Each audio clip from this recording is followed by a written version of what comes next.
Kevin Kuzia from fierceandmighty.com, relentlessly pushing yourself forward. Doing a little bit of a change-up in my blogging today in the video blog, in that, one, I am doing it from Shanghai, China, so I'm not exactly sure when I'm going to get a chance to upload this up to the site, but two, I'm also doing it from my iPad, so just trying things a little bit differently while I'm here traveling for work. Again, you got me all gussied up in my shirt and tie, and I'm here for a few days for a work-related conference. So this is actually the first time I've been in Shanghai. It's the second time I've been in China, and absolutely fascinating place, completely beautiful views. I'll try to get some of the pictures I've taken so far of the skyline and everything at night uploaded onto here. And what I think is just so interesting about it is, you know, sort of the different perspective that you get anytime you travel. I mean, for me, one of the things I tend to like when I do travel is the time that you're on the plane ends up being forced time a lot of times, at least for me, where I really need to sort of shut down myself a little bit and just spend some time thinking, which I think probably a lot of people just don't spend as much time as they would like to, and probably as they should, just thinking about things. So, you know, watched some movies, did some reading, but just kind of a nice way to decompress. And I think the second benefit a lot of times that you do get from travel is that you get the chance to hopefully get yourself into a completely different set of surroundings.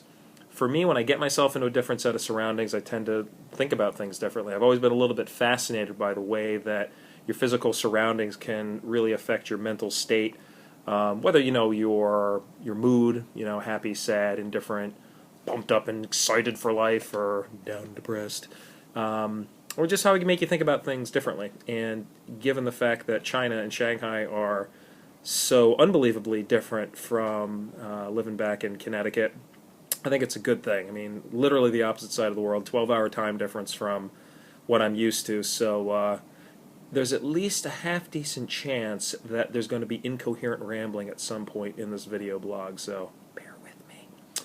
But something I'd been thinking a little bit about was being in a little bit of a funk of late, and I don't know exactly what I could say was the prime cause behind it, but not the good kind of funk, you know, James Brown or George Clinton Parliament Funkadelic kind of funk, just the gray, feeling like you're in a rut sort of funk. And what I really probably noticed about it more so than anything else was this, that what I find can happen in life is that you can either be active or passive in how you approach it.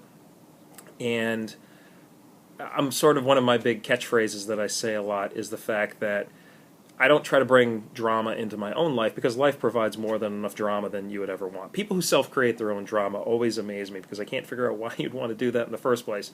Life is going to bring it to you regardless, so you bring in the extra effort to bring drama upon yourself or wallow around in your own drama, boggles my mind. So, but what you can do is at least choose whether or not you want to be active or passive about how you're approaching life.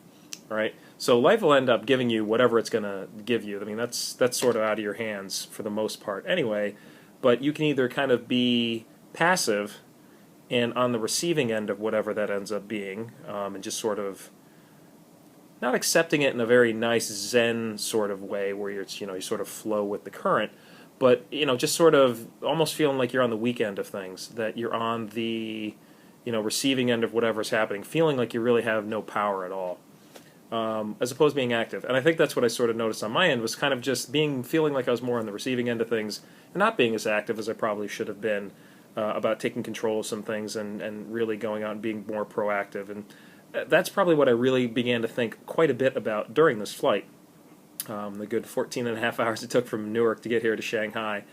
And I think that was important for me. I think it was very important to recognize the fact that the more time that I do spend within life being passive in whatever's being thrown at me, and not taking a more proactive, strong, active approach, right? Recognizing the fact that if life so chooses to deal me something completely different, all right, it could spoil all the best laid plans I may have about being active, or whatever those active plans may have been. But that's fine, right? At least I could go through that knowing that I took the chance to work in that active piece, and that I took the opportunity to try to carve out a little bit of my own path going forward. Because at least in that case, I know I tried. And at least in that case, there is the chance that where I want to end up being can be the end result, as opposed to from the passive side. You're just basically a leaf on the stream, allowing the current to take you whichever way that you want. There are peaceful moments, I guess, that could be had with that sort of mindset, but I think you also end up losing out on a lot of opportunities to lead a fuller and more rich life. So that was the interesting thing about traveling for me on this particular trip, and that's what I think's been the good thing so far. So I guess that would be my piece of advisement for anybody listening to this or thinking about this is, are you really doing as much as you might want to do about being passive versus being active? And you don't have to be all stressed out about it, but think about whether or not life's taking it to you, or you're at least trying to give it a little bit of a shot to take it to life and have some good experiences and have some good moments and really get a chance to live a little bit more, as opposed to just kind of sitting back on the receiving end of whatever punch life might end up throwing at you. And if nothing else, it ends up just being a hell of a lot more fun to try to throw a few yourself. So a little something to think about. Hopefully I'll get a few more things up while I'm here this week. Hopefully I can get even this one up. See if I have any luck with that. But again, Kevin Kuzia, fierceandmighty.com, relentlessly pushing yourself forward, coming to you live from Shanghai, China. So have a good day, everybody. Talk to you soon.